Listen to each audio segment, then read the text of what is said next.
Hi, you guys. I am so excited to share with you this recipe today for gluten free cinnamon knots. These are like cinnamon rolls on steroids. I kid you not, they are enormous and they get crunchy on the top. In the middle, they are nice and soft, just like any cinnamon roll would be, especially my gluten free cinnamon rolls. And on the bottom, they get kind of caramelized from the filling leaking out. They are to die for. And let's get started, and I'll show you how to make them. We'll start by making the filling, which is 6 tablespoons or 85 grams of butter, which should be very, very soft.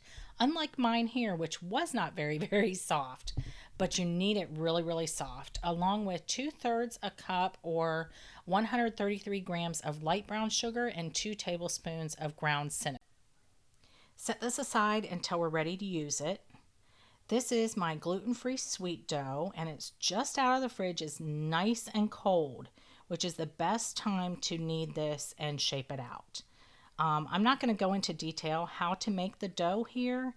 I will put a link up above for the recipe that goes in depth and the video for it.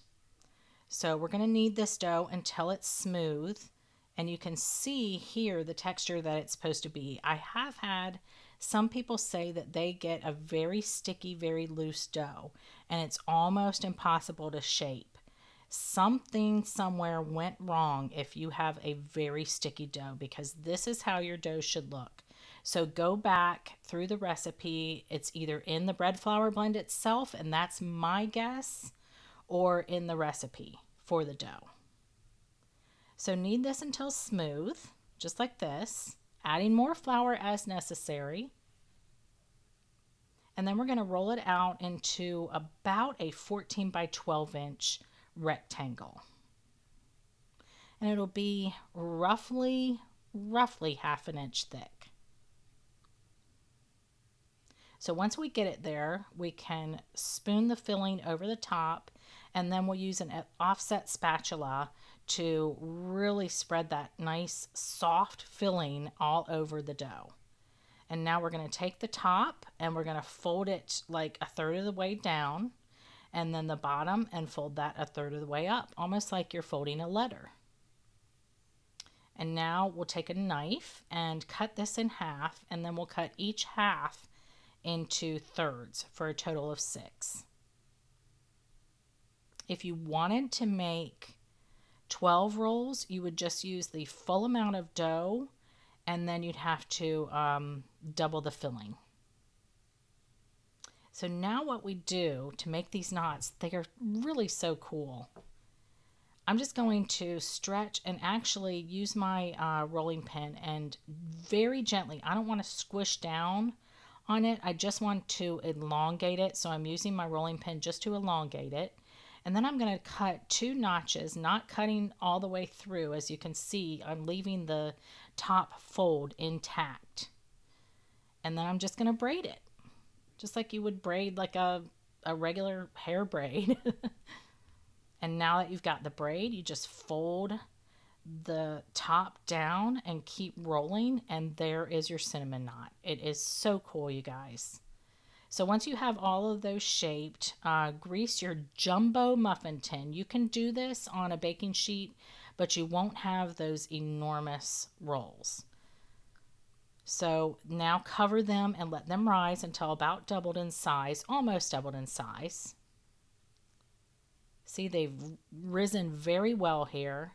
And we're going to bake them at 375 for about 13 to 15 minutes. And look, you guys, look at these rolls. Look how massive they are. But we're not done yet. We've got to make the glaze. So I've got 2 cups or 250 grams of powdered sugar, and I'm adding a couple of tablespoons of milk to this. And I'm going to use a spatula because I want a thicker glaze. If you want a thin glaze that runs right off of it, go for it. Add more milk. I want a thinner glaze, but I am adding some of my homemade vanilla extract, which is just Tito's vodka and vanilla beans. And I let it sit for a while. And this needs a little bit more. I'm maybe adding like a ½ tablespoon more, and we'll see where we are, because you can't take back, you'd have to add more powdered sugar if you add too much milk and you get it really thin. And just a little bit of milk goes a long way to make powdered sugar really thin.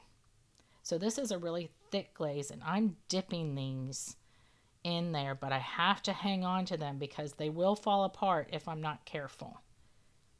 But I want a nice thick glaze on top. And that is it, you guys. These will wow anybody you make them for. They are crusty on the top. Like I said, they're to die for. They are just so good. Like cinnamon roll who? They are just unbelievable, and they're so fun to make too. They really are. So I hope you can make these maybe for your mom for Mother's Day. I bet she would absolutely love them, just as I do. Being gluten free, anybody would love these. Enjoy.